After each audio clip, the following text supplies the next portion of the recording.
For 9 years, I made sure 8,500 people got paid on time. Every 2 weeks, like clockwork, the money appeared in their accounts. Rent checks didn't bounce. Car payments went through. Kids got birthday presents. Not because of some miracle, but because I sat in a windowless office and made sure the database didn't screw up. My name is David Fletcher, and I'm 50 years old. Used to be an accountant before I became a database administrator. The company didn't care what my title was as long as the payroll ran smooth. And it did. 9 years without a single major incident. You know how rare that is? In manufacturing, where people live paycheck to paycheck, one screw-up means someone's kid doesn't eat. I took that seriously. The database was my kingdom. I knew every field, every relationship, every trigger. I could spot a data anomaly from 3 states away. Management called me paranoid. I called it being thorough. When you are responsible for $50 million moving through the system every month, paranoid is just another word for employed. My wife Linda was the one who understood. She'd been with me for 26 years, watched me build my career from junior accountant to the guy who kept the whole operation running. She was smart, maybe smarter than me. Strategic mind. Always knew the right thing to say, the right move to make. Sometimes I wondered if she was too good at reading people. Our son Mitchell was 28. Worked as a consultant for one of those firms that charges $500 an hour to tell you what you already know. He married Rebecca 3 years ago. She was 25, ambitious as hell, and had the kind of smile that made you check your wallet afterward. They lived in the city, drove expensive cars, wore expensive clothes. Mitchell made good money, but not that good. I tried not to think about where the rest came from. We drifted apart over the years, the 4 of us. It happens, life gets busy, but lately something felt different, wrong. The way Linda would end phone calls when I walked into the room.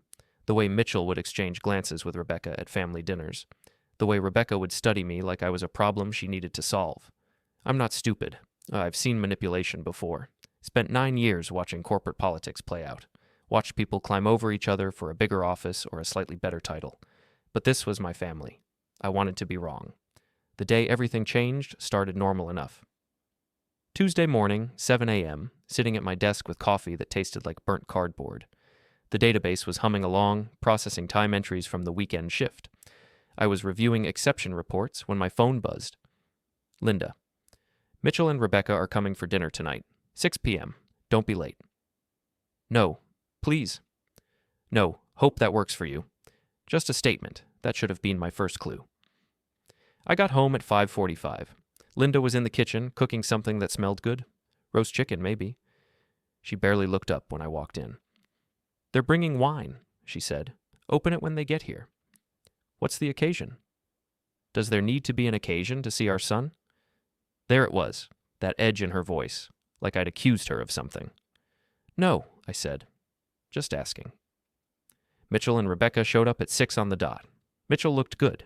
Expensive suit, even though it was a Tuesday night. Rebecca wore a dress that probably cost more than my monthly car payment. They both had that gleam in their eyes. The kind you see in salespeople right before they try to close a deal. We made small talk over dinner. Mitchell talked about his latest project, some corporate restructuring that would optimize synergies. I nodded and ate my chicken. Rebecca talked about a new client she'd landed. Linda smiled and poured more wine. I nursed the same glass for an hour. After dinner, we moved to the living room. That's when things got interesting. Dad, Mitchell said, settling into the armchair like he owned it. We wanted to talk to you about your retirement. I hadn't said anything about retirement. I was 50. I had at least 10 more years before I even thought about it. What about it? Well, you've been working for the same company for almost 20 years. That's a long time. Don't you think it's time to start thinking about the next phase of your life? The next phase, I repeated. You know, relaxing, traveling, enjoying your golden years. Rebecca leaned forward. Mitchell and I have been talking with Linda about this. We think it would be good for you to consider downsizing. You don't need this big house anymore. It's just the 2 of you, and the maintenance costs must be significant. I looked at Linda. She was staring at her wine glass. Downsizing, I said. It makes financial sense, Mitchell continued. You could sell this place, get something smaller, use the equity to fund your retirement, and, help set up the next generation. There it was, the real reason for this little family meeting. Help set up the next generation, I said slowly. You mean you? Don't be like that, Dad. We're talking about smart financial planning. You and Mom could live comfortably on a lot less. And Mitchell and I are at a critical point in our careers. The right investment now could set us up for decades. I looked at each of them. Mitchell, trying to look earnest. Rebecca, barely hiding her calculation. Linda, still not meeting my eyes. Let me get this straight, I said. You want me to sell my house, the house I've been paying for 23 years, and give you the money? That's a very reductive way to put it, Rebecca said. We're talking about reallocating family resources in a way that benefits everyone. Everyone except me. Dad, you're being dramatic. This is about being smart with money. You taught me that, remember? You always said to think long term. I did say that, when he was 12 and wanted to blow his entire birthday money on video games. And you've been planning this for how long? Mitchell and Rebecca exchanged a look. Linda finally looked up. David, she said quietly, we're just trying to think about what's best for the family. The family, I repeated. Right. I stood up. Mitchell started to say something, but I held up my hand. I need to think about this, I said. It's a big decision. Of course, Rebecca said smoothly. Take your time. We're not trying to pressure you. Except that's exactly what they were doing. They left around 9. Linda went straight to bed without saying goodnight. I sat in the living room in the dark, thinking. 9 years of keeping 8,500 people paid, 9 years of being meticulous, careful, thorough.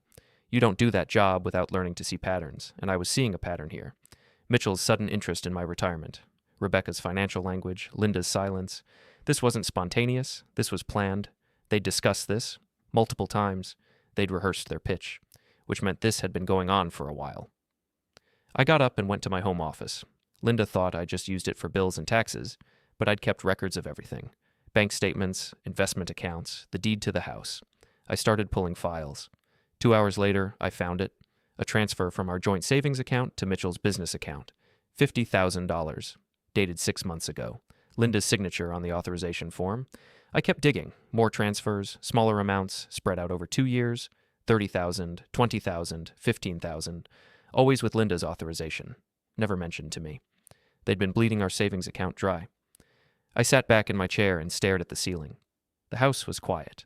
Linda was asleep upstairs, or pretending to be. My son and his wife were probably at home, congratulating themselves on a successful pitch. And I was sitting here, realizing my family had been robbing me for 2 years.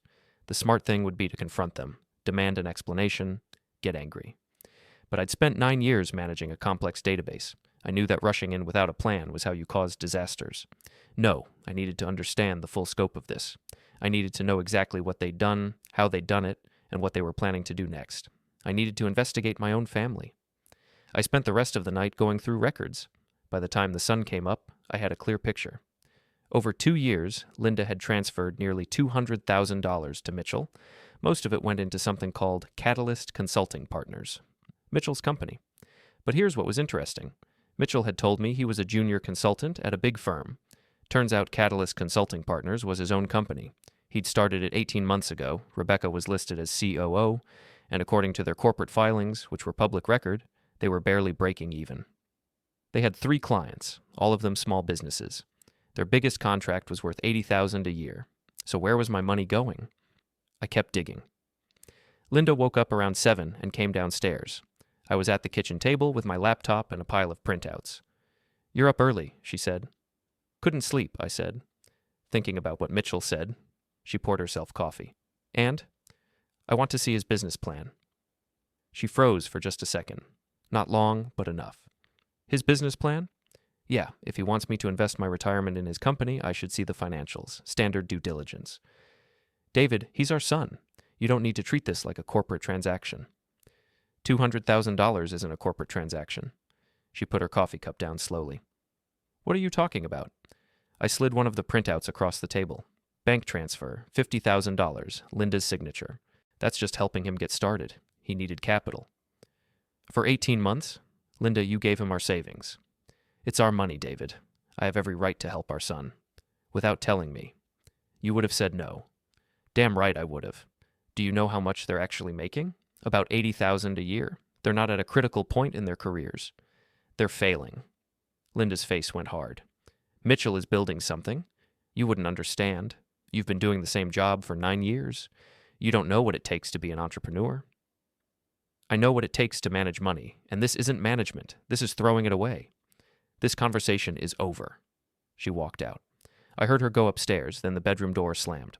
I sat there with my coffee and my printouts, understanding something fundamental. This wasn't just about money, this was about control. Linda had been making decisions without me. Mitchell had been playing entrepreneur with my retirement. Rebecca had probably orchestrated the whole thing, and they thought I was too dumb to notice. That was their first mistake. I called in sick to work, spent the day pulling every record I could find. By the afternoon, I had a complete financial picture of Mitchell's company. They were in debt. Not just breaking even, actually in debt. They owed money to contractors, to their office landlord, to a business credit line that was charging 22% interest. My $200,000 had gone into a hole, and now they wanted the house. I made a decision then. I wasn't going to confront them. Not yet. I was going to do what I did best. I was going to gather data, build a complete picture, understand the full scope of the problem, and then I was going to fix it. That night, Linda didn't come home until after 8. When she did, she went straight to the bedroom without speaking to me. Fine. I was busy anyway. I'd found something interesting in Mitchell's corporate filings.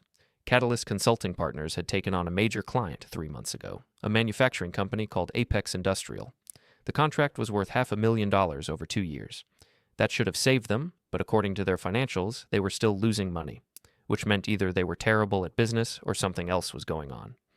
I knew some people at Apex. We weren't competitors, they made different products.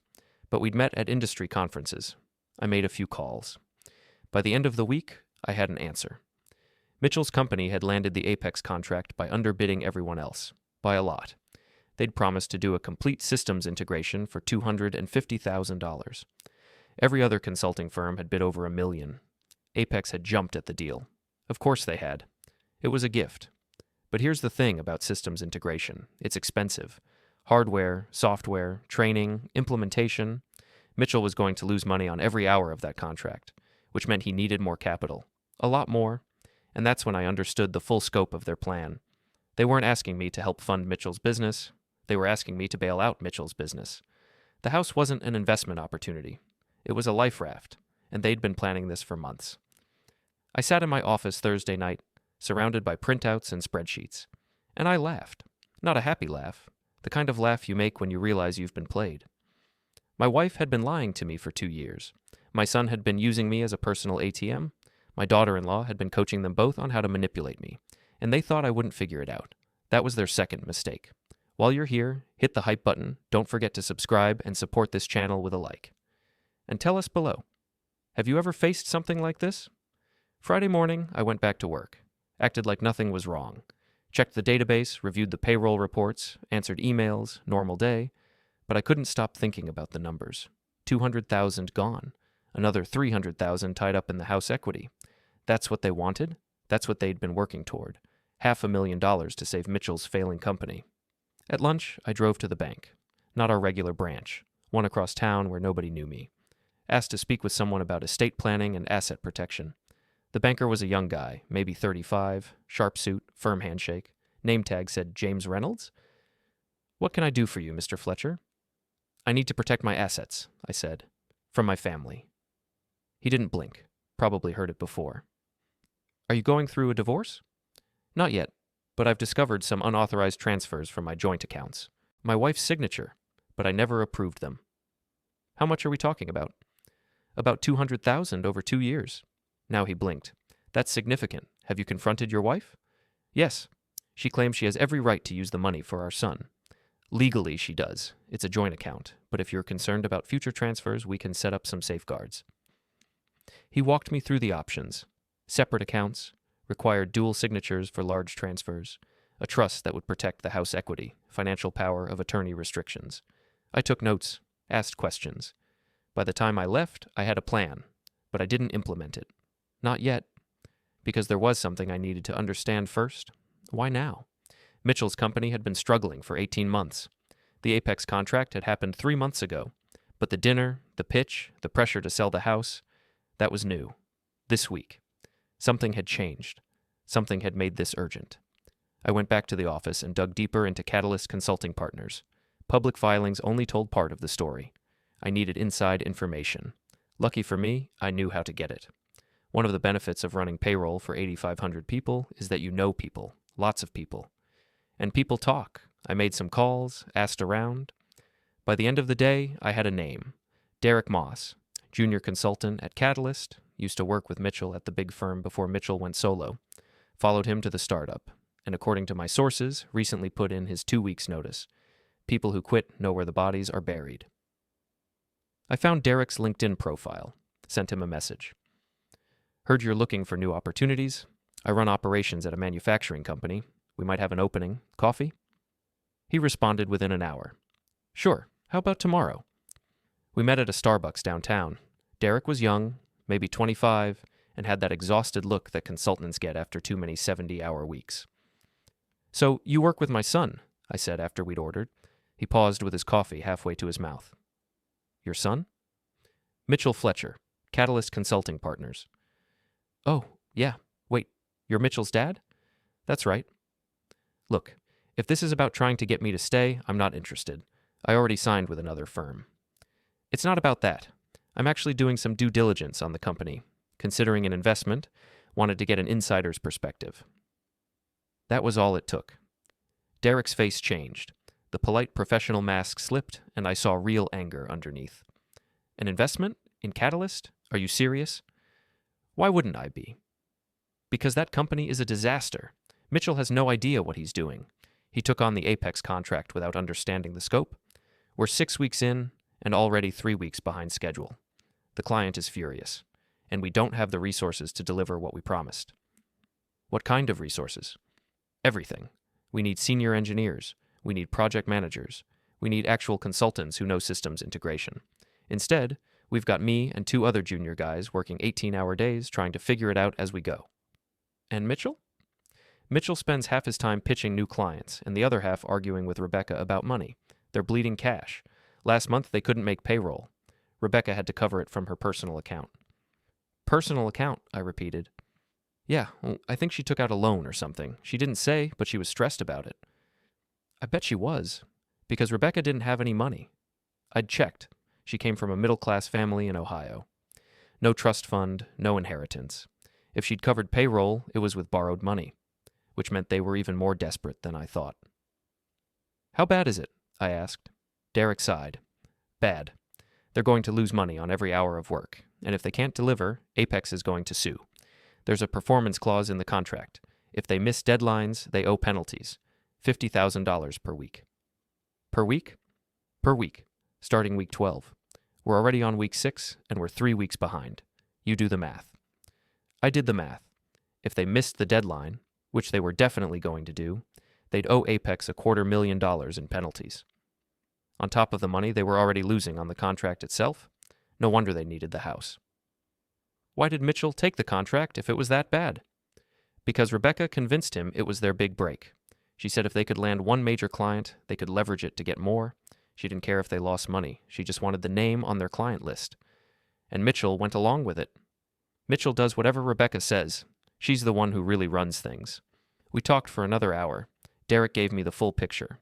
The chaos at Catalyst. The fights between Mitchell and Rebecca. The desperate pitches to potential clients that kept failing. The mounting debt. By the time we finished, I understood everything. Mitchell and Rebecca had gambled on Apex. Lost. And now they needed a bailout. Fast. The house equity wasn't an investment. It was emergency funding to keep them from bankruptcy. And Linda was helping them. I went home that night with a plan forming in my head, but I wasn't ready to move yet. I needed one more piece of information. I needed to know what Linda was getting out of this. Because my wife wasn't stupid. She was strategic. She wouldn't throw $200,000 at a failing company without a reason. There had to be something in it for her. I started paying closer attention, watching, listening. Saturday morning, Linda went out, said she was meeting friends for brunch. I waited until she was gone, then went into her office. Linda had her own space in the house, small room off the kitchen that she used for her nonprofit work. She volunteered with a women's business organization, helped female entrepreneurs get started. I'd always thought it was a nice hobby. Now I wondered. Her desk was neat, too neat, but I knew where to look. I'd spent 9 years tracking down database bugs. You learn to find hidden things. I found her personal laptop in the bottom drawer. Password protected, but I knew the password. Our anniversary. Her email was open. I scanned through the recent messages. Most of it was boring. Nonprofit stuff, dinner plans with friends, spam. Then I found a thread with Rebecca. The subject line was Next Steps. I clicked it open. Rebecca: he's not going to agree to sell. We need to push harder. Linda: I'm working on it. Give me time. Rebecca: we don't have time. The penalties start in 6 weeks. If we don't have the money by then, we're finished. Linda: I know, but if I push too hard, he'll get suspicious. Rebecca: he's already suspicious. You said he found the bank transfers. Linda: he knows about the money. He doesn't know about the rest. I stopped reading, stared at that last line. The rest. What rest? I scrolled down. Linda: once we have the house equity, we'll be set. Mitchell's company will stabilize, and we can start planning the next phase. Rebecca: are you sure about this? It's a big risk. Linda: I'm sure. David is comfortable where he is. He'll never leave that job. He'll never do anything ambitious. Mitchell needs someone who believes in him. And frankly, so do I. Rebecca: what about David? Linda: what about him? He'll be fine. We'll buy him a condo somewhere. He can keep working until he retires. This isn't about hurting him. It's about giving Mitchell the opportunities David never took. I closed the laptop, sat there in Linda's office, staring at the wall. My wife thought I was boring, unambitious, a placeholder, and she was planning to use my life savings to fund our son's dreams because she'd given up on mine. I don't know how long I sat there. Eventually, I heard Linda's car in the driveway. I put the laptop back, closed the drawer, went back to the living room. She came in with shopping bags, smiled at me like nothing was wrong.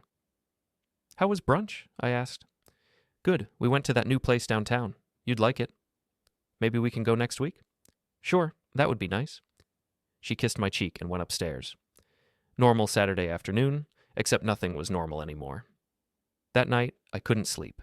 I lay in bed next to Linda, listening to her breathe, thinking about the emails. He'll never do anything ambitious. He'll be fine. We'll buy him a condo somewhere. They were going to take my house, give me a condo, keep the difference, use it to fund Mitchell's company. And they thought I'd just accept it because I was comfortable where I was. They thought I was weak. That was their third mistake. Sunday morning, I got up early, made coffee, sat at the kitchen table with my laptop. I opened a new spreadsheet, started entering data. Column A, date. Column B, transaction. Column C, amount. Column D, purpose. I worked backward through 2 years of bank records. Every transfer, every check, every wire. Built a complete financial picture of how my family had been bleeding me dry. When I was done, I had 47 separate transactions totaling $190,450, all to Mitchell's company, all without my knowledge. Then I started a new sheet. This one was different. Column A, Mitchell's actual revenue. Column B, Mitchell's actual expenses. Column C, projected losses on Apex contract. Column D, penalty clauses. Column E, total debt. The numbers were devastating. Even with the house equity, Catalyst Consulting Partners was doomed. The Apex contract was too far gone, the penalties were too high, the debt was too deep. They weren't asking me to invest in a business, they were asking me to throw my life savings into a fire. And they knew it. I sat back and looked at my spreadsheets. 2 years of work, 2 years of planning. 2 years of my family lying to me, manipulating me, using me. They wanted my house. Fine. But they weren't going to get it the way they expected, because I'd spent 9 years managing a database that paid 8,500 people. I knew how systems worked. I knew how to find vulnerabilities. I knew how to make changes that wouldn't show up until it was too late. And I was going to teach my family what happens when you underestimate the payroll guy. Friday morning, Linda was gone when I woke up. Her car was in the driveway, so she was home somewhere, but she wasn't in bed. I found her in the kitchen at 5 a.m., sitting in the dark with a cup of coffee. Couldn't sleep? I asked. She didn't answer. I poured my own coffee and sat across from her. We stayed like that for a while, silent, just the hum of the refrigerator filling the space between us. Mitchell called me at midnight, she finally said. He was crying. I didn't respond. He said Apex is terminating the contract. They're demanding a full refund plus damages. He said it's because of you. It's because he couldn't deliver what he promised. It's because you told them he couldn't deliver. I gave them information. They made their own decision. You destroyed his company.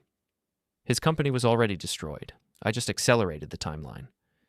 She looked at me then, really looked at me, like she was seeing someone new. I don't know who you are anymore, she said. I'm the same person I've always been. You just stopped paying attention. The David I married wouldn't do this to his own son. The Linda I married wouldn't steal $200,000 and plan to sell our house without telling me. She flinched. I didn't steal anything. You took my money and gave it to Mitchell without asking. What do you call that? Being a mother. Being a thief. She stood up. I'm calling a lawyer. Good, so am I. She left the kitchen. I heard her go upstairs, then the bedroom door slammed. I sat there with my coffee, thinking about what came next. Divorce, probably. Couldn't see how we came back from this. 26 years of marriage, gone because she chose Mitchell over me. Or maybe it was gone long before that. Maybe it died slowly over years of her treating me like a comfortable accessory instead of a partner. Either way, it was over. I went to work, spent the morning in meetings, the afternoon debugging an issue with the benefits system. Normal day, except everyone kept asking if I was okay. Fine, I said, just tired. At lunch, I got a call from an unknown number. I almost didn't answer, but something made me pick up. David Fletcher? A woman's voice, professional. Yes. This is Amanda Pierce from Apex Industrial. Do you have a moment? My stomach dropped. Sure. I'm the director of operations here. I wanted to reach out to you regarding the email we received about Catalyst Consulting Partners. I'm not sure what you're talking about. The email was anonymous, but our IT department was able to trace the IP address. It came from a FedEx store near your workplace. And the information in the email was very specific, the kind of details that would only be known by someone with access to Catalyst's internal operations. I didn't say anything. Mr. Fletcher, we've completed our audit of Catalyst. Everything you told us was accurate. They're financially unstable, under-resourced, and unable to deliver the project they promised. We're terminating the contract. I'm sorry to hear that. Are you? Because based on our research, Mitchell Fletcher is your son. Silence on both ends. Mr. Fletcher, I'm not calling to accuse you of anything. I'm calling to say thank you. If we'd continued with this project, we would have wasted months and hundreds of thousands of dollars. You saved us from a costly mistake. I appreciate that. I also wanted to ask if you'd be interested in consulting for us. We still need a systems integration partner, and we're looking for someone with experience in manufacturing operations and payroll systems. Someone who understands the details. Someone meticulous. I almost laughed. You want to hire me? I've done my research on you too, Mr. Fletcher. 9 years managing payroll for 8,500 employees, 0 major incidents. That's impressive. And your background in accounting would be valuable for what we need. I'm not a consultant. You could be. Think about it. Our budget for this project is $1.2 million. We're willing to pay consulting rates for the right person. That's about 3 times what you're making now. How do you know what I'm making? Industry databases. I told you. I did my research. She gave me her number and told me to call if I was interested. Then she hung up. I sat there in my car, staring at my phone. Apex wanted to hire me, to do the job that Mitchell couldn't do, for 3 times my current salary. The irony was beautiful. I spent the rest of the afternoon in a daze. Couldn't focus on work. My mind kept spinning. If I took the job at Apex, I'd be directly benefiting from Mitchell's failure. I'd be the one who destroyed his company and then stepped in to take his place. Linda would never forgive me. Neither would Mitchell. I'd lose what was left of my family. But I'd have financial independence.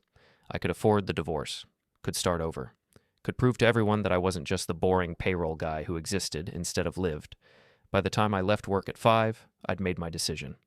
I drove straight to Apex, didn't call ahead, didn't make an appointment, just walked into the lobby and asked for Amanda Pierce.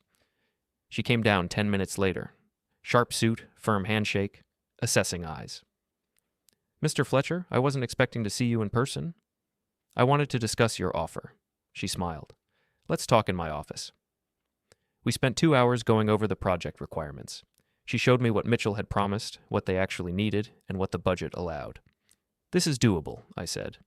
But not in 6 months. You're looking at a 12-month timeline, minimum. We can work with that, as long as it's done right. It will be. That's what I do. We negotiated terms. Contract consulting, not employment. $600 an hour, capped at 40 hours a week. 12-month timeline with quarterly milestones. If I delivered ahead of schedule, I'd get a completion bonus. I'd make over $1 million from this project. One question, I said. You know this will cause problems with my family? I assumed. Is that going to be an issue? No, it's already an issue. This just makes it official. She nodded. I respect that you're being honest about it. I've spent 20 years being careful and meticulous. I'm not going to stop now. We shook hands. She said she'd send over the contract by Monday. I drove home around 8 p.m. Linda's car was gone. The house was dark. I went inside, turned on the lights, made dinner. Just me, alone in the kitchen, heating up leftovers. My phone buzzed. Text from Linda.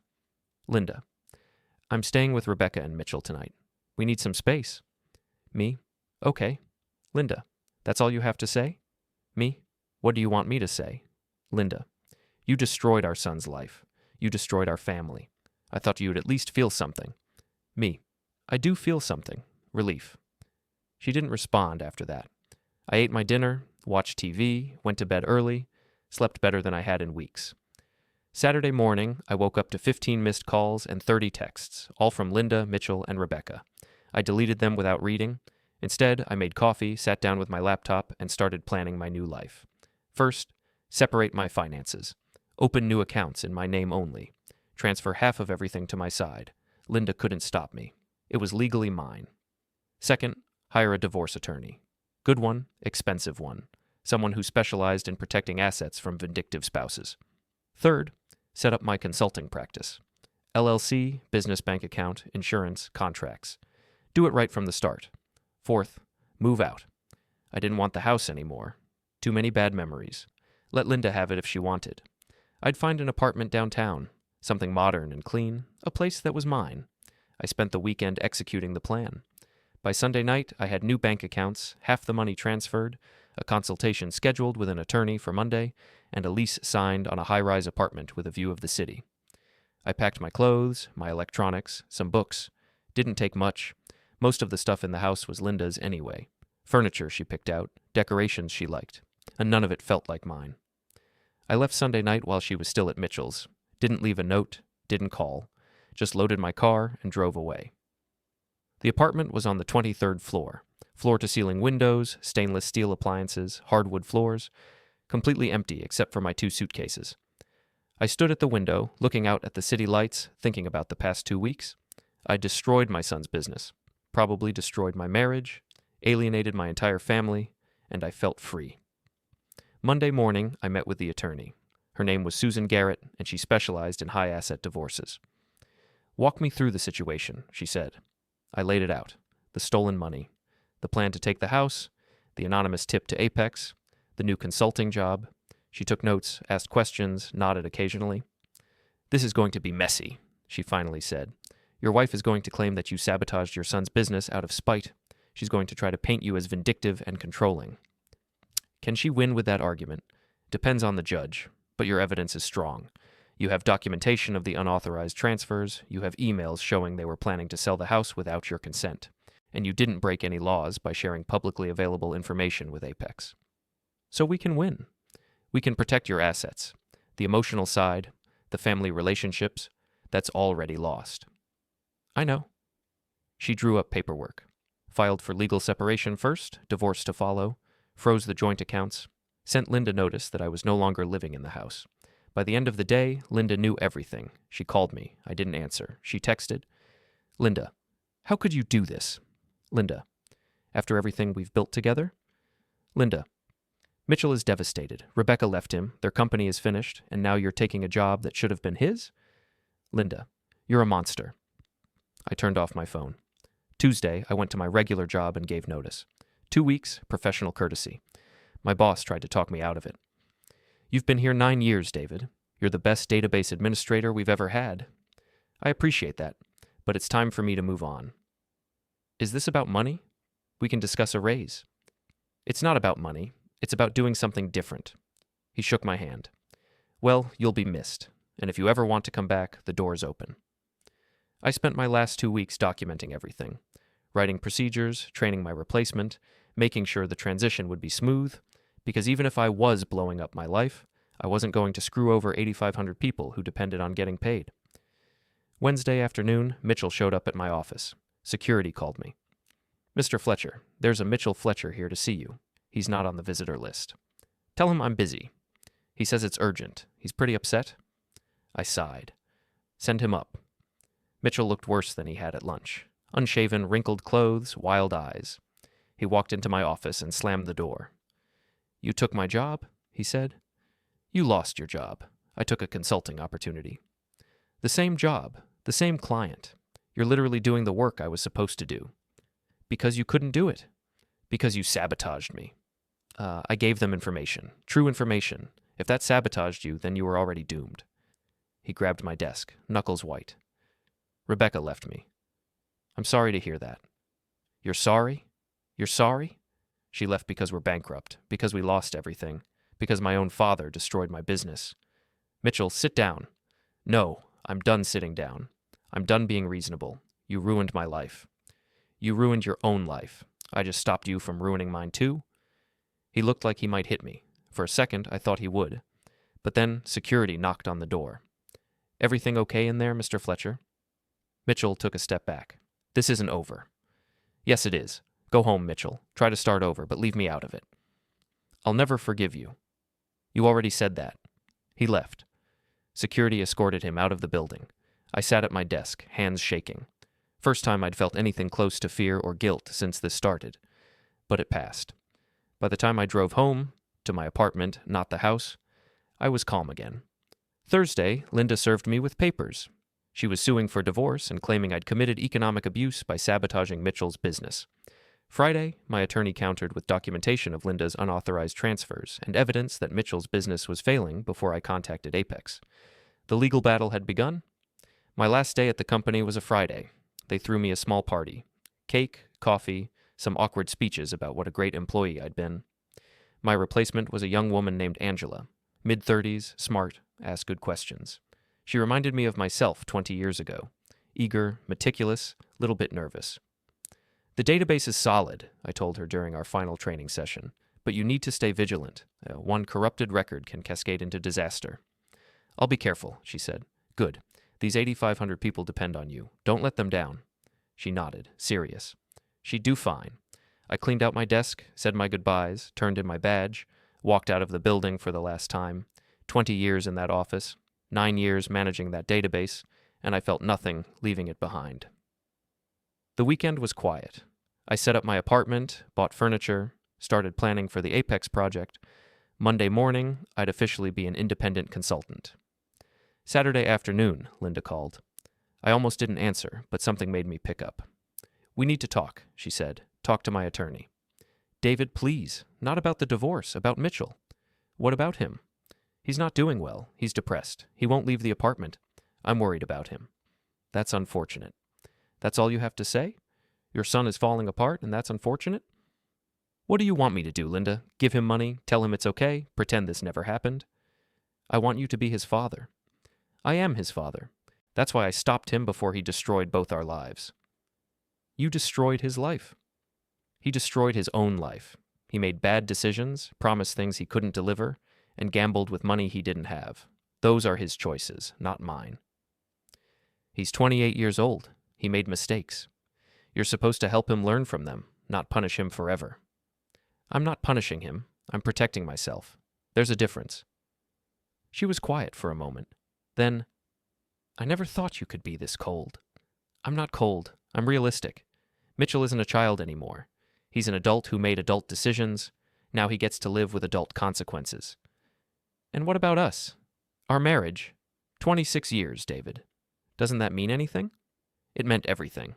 Until you gave away my savings without telling me. Until you planned to sell my house. Until you chose Mitchell over me. I didn't choose him over you. I was trying to help both of you. By taking from me to give to him, that's not helping both of us. That's helping him at my expense. Because you have more than he does. Because I worked for 20 years to build what I have. He's been working for 6 years and has nothing to show for it except debt and failure. That's not my problem to solve. She hung up without saying goodbye. I sat there with my phone, thinking about Mitchell. Depressed, not leaving his apartment. Part of me felt bad about that, but a bigger part of me remembered him at lunch, telling me that processing payroll wasn't success, it was just existing. Remembered him demanding my house like it was his right.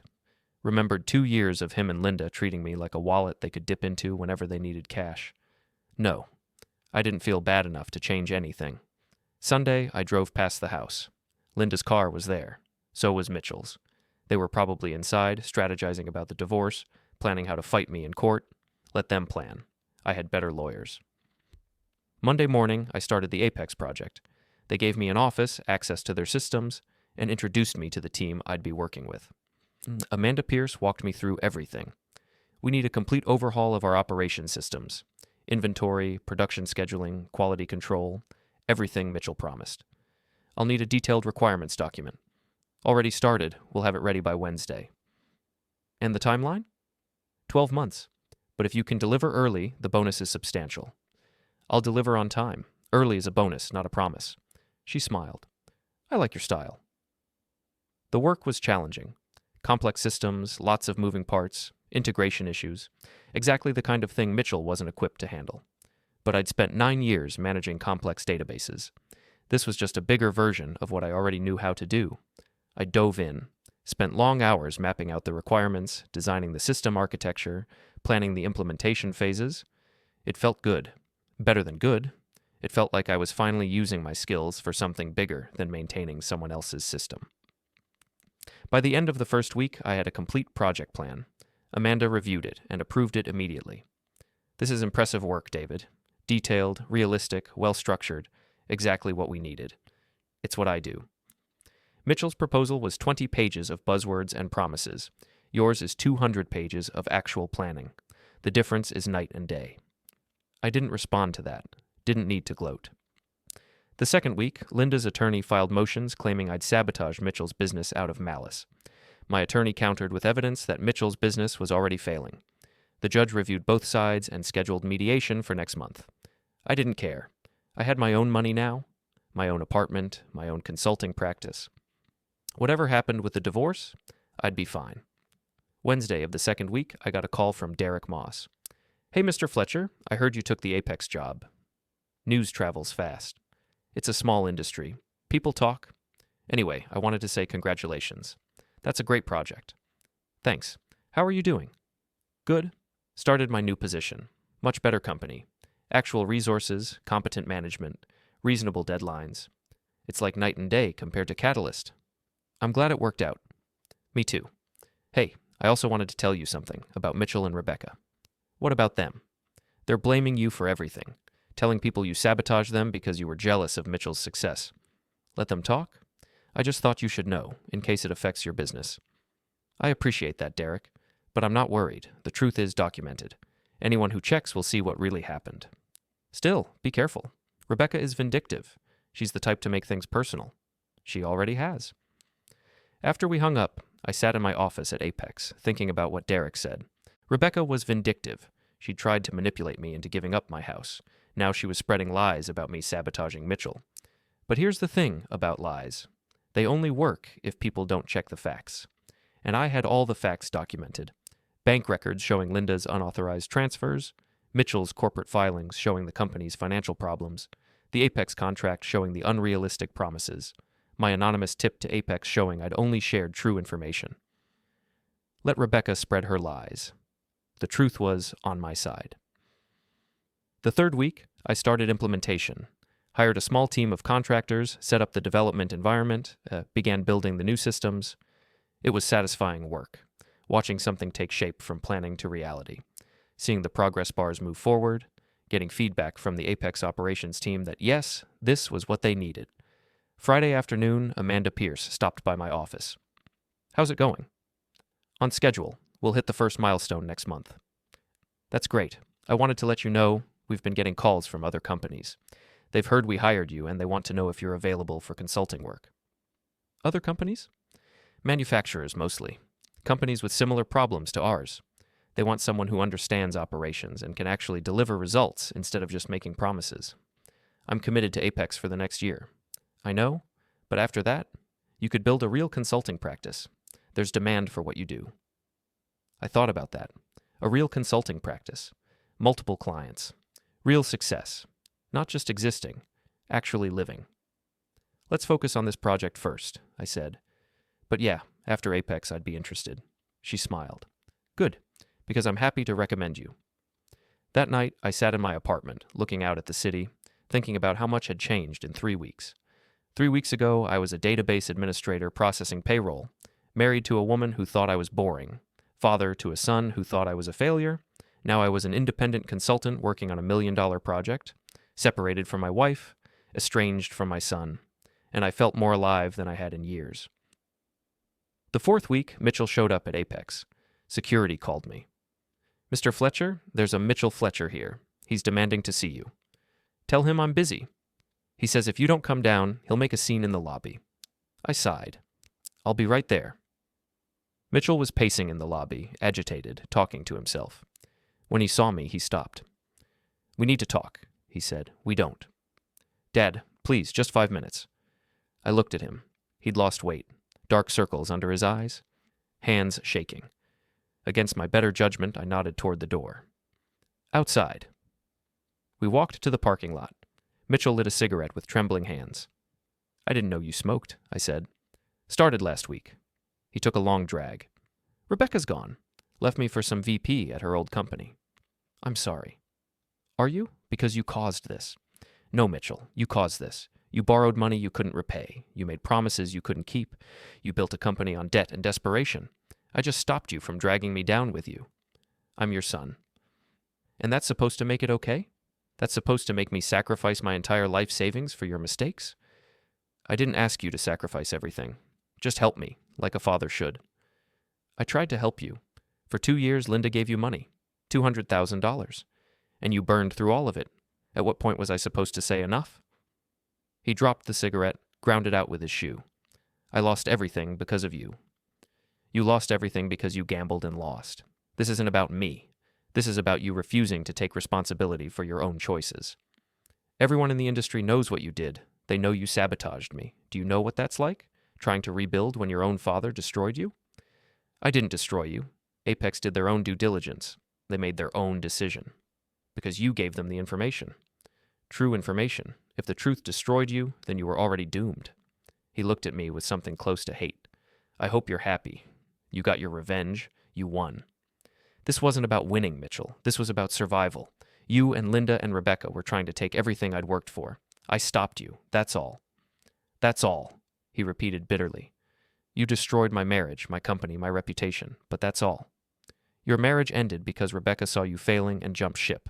Your company ended because you made bad business decisions. Your reputation ended because you promised things you couldn't deliver. None of that is my fault. Keep telling yourself that." He walked away, got in his car, and drove off. I stood there in the parking lot, watching him go, feeling nothing. That night, I got a text from Linda. "Linda, Mitchell came to see you today." "Me?" "Yes." Linda, "He said you were cruel to him." "Me? I was honest with him." Linda, "Same thing, apparently." "Me?" Linda, "What do you want from me?" Linda, "I want you to fix this. Make things right with Mitchell. Help him rebuild." "Me? No." Linda, "He's your son." "Me?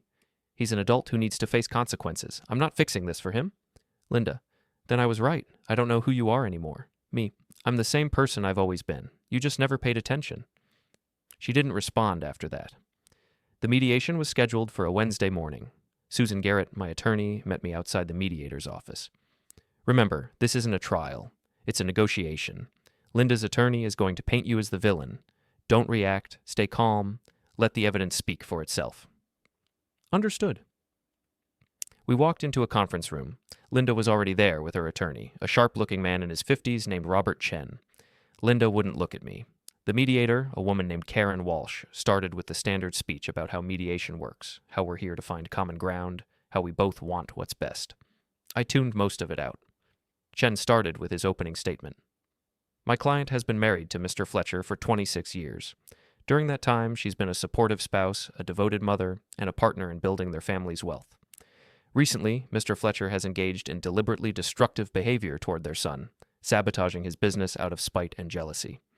This behavior has caused significant financial and emotional harm to their family. My client is seeking an equitable division of assets and compensation for the damages Mr. Fletcher has caused." Susan responded calmly. "My client has been the primary breadwinner for 26 years. During that time, his spouse made unauthorized transfers of nearly $200,000 to their adult son without his knowledge or consent. These transfers depleted their savings and were used to fund a failing business venture. When Mr. Fletcher discovered this, he took steps to protect his remaining assets. He did not sabotage anyone. He shared factual information with a company that was being misled about a contractor's capabilities. Everything he did was legal and justified. Karen Walsh looked at both sides. Let's start with the unauthorized transfers. Mr. Chen, your client admits to transferring funds from a joint account to your son without informing Mr. Fletcher? Chen nodded. The account was jointly held.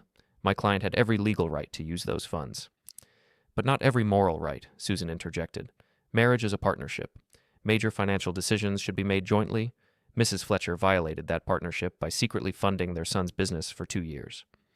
She was helping her child, Chen argued. That's what parents do. Not with their spouse's retirement savings without telling them. Karen Walsh held up her hand. Let's move past the blame. Mr. Fletcher, you discovered these transfers. What did you do? I investigated, I said. I wanted to understand the full scope of what was happening before I made any decisions. And what did you discover? That my son's company was failing, that he'd taken on a contract he couldn't fulfill, that he was going to ask me to sell our house to bail him out. And that's when you sent the anonymous tip to Apex Industrial. I shared factual information with a company that was about to make a costly mistake. Yes. Mr. Fletcher, Chen said, you deliberately sabotaged your son's business. I prevented my son from committing fraud. There's a difference. Fraud? He promised Apex things he couldn't deliver. He took their money knowing he didn't have the resources to complete the project. That's fraud. That's business, Chen snapped. Companies take risks. They don't always work out. Not when you're lying to clients about your capabilities. Karen Walsh stepped in again. Gentlemen, let's focus on the divorce settlement. Mrs. Fletcher, what are you seeking? Linda spoke for the first time. Half of everything. The house, the retirement accounts, the consulting income. Half of the consulting income? I said. For work I haven't even done yet? You started that consulting business during our marriage, Chen explained. Therefore it's marital property. Susan laughed. It wasn't a polite laugh. Mr. Fletcher started his consulting business after discovering his spouse had stolen his savings and planned to take his house. He did it to protect himself. That income is his separate property. That's debatable, Chen said. Then we'll let a judge decide. But I'm confident about how that will turn out. The mediation went on for 3 hours. Back and forth. Arguing over every asset, every account, every penny. Linda wanted the house. I didn't care about the house, but I wasn't giving it to her for free. Linda wanted half my retirement. Susan countered with the fact that Linda had already taken $200,000 from our savings. Linda wanted alimony. Susan pointed out that Linda had her own income from her nonprofit work. By the end, we'd reached a stalemate. Karen Walsh looked exhausted. I'm going to recommend we take a break and reconvene next month. Both parties should think carefully about what's reasonable and what's worth fighting over. Chen started to argue, but Linda stopped him. It's fine. We'll come back. We filed out. In the parking lot, Linda caught up to me. David, wait. I stopped, turned around. This doesn't have to be like this, she said. We can still work this out. How? You could drop the consulting job at Apex. Help Mitchell restart his company. We could rebuild together. I stared at her. You want me to give up $1 million contract to help Mitchell, who already burned through $200,000 of our money? He's our son. And I'm your husband, or was. You chose him over me. You don't get to have it both ways now. I didn't choose him over you. Yes, you did. You gave him our savings without telling me. You planned to sell our house without consulting me. You treated me like I was an obstacle instead of a partner. Every choice you made was about Mitchell, not us. She looked away. I thought you'd understand. I thought you'd want what's best for our family. I do want what's best for our family. That's why I stopped you from destroying it. You destroyed it, David. You did this. No, you destroyed it when you put Mitchell ahead of our marriage. I just refused to go down with you. I walked away, got in my car, drove back to Apex. Susan called me that evening. That went about as well as expected. Is she going to be reasonable? Eventually. She knows her case is weak, but she's angry and hurt, so she's fighting. Give it time. She'll settle. How much time? Few months, maybe longer. Depends on how vindictive she wants to be. Great. David, can I give you some advice? Sure. Let her have the house. It's not worth fighting over. You don't want it anyway, and it'll speed up the settlement. She doesn't deserve it. Maybe not. But is it worth dragging this out for another year? Is it worth the legal fees and stress? I thought about that. She was right. I didn't want the house. Too many bad memories. Let Linda have it. Let her figure out how to pay the mortgage without my income. Fine. She can have the house, but nothing else. I'll draw up the paperwork. Friday afternoon, I hit the first major milestone on the Apex project. The inventory management system was online, tested, and ready for production. Amanda Pierce reviewed the work with her operations team. 2 hours later, she came to my office with a smile. They love it. It's exactly what we needed. Clean, intuitive, functional. That's good to hear. David, you're 3 weeks ahead of schedule. I had good requirements documents and a solid team. You're being modest. Mitchell was 3 weeks behind at this point. You're 6 weeks ahead of where he was. Mitchell didn't have my experience. That's putting it mildly. Anyway, keep up the good work. At this rate, you'll have the completion bonus locked in. After she left, I sat at my desk, looking at the project timeline. 3 weeks ahead of schedule. If I kept this pace, I'd finish the entire project in 9 months instead of 12. That would mean more money, more time to take on new clients, more proof that I wasn't just existing, I was building something real. That night, I treated myself to dinner at a nice restaurant, sat alone at the bar, ate a good steak, drank expensive wine. The bartender made conversation. Celebrating something? New job, first major milestone. Congratulations, what do you do? Consulting? Systems integration? Sounds complicated. It is, but that's what makes it interesting. He poured me another glass of wine. You look happy. Not many people look happy when they talk about work. I'm doing something I'm good at, something that matters. Yeah, I'm happy. I meant it. For the first time in years, maybe decades, I actually meant it. Saturday morning, my phone rang. Unknown number. David Fletcher? Yes. This is Tom Morrison from Precision Manufacturing. Amanda Pierce gave me your name. I was hoping we could talk about a potential consulting project. Precision Manufacturing was one of Apex's competitors. Big company, 3 times Apex's size. I'm committed to Apex for several more months.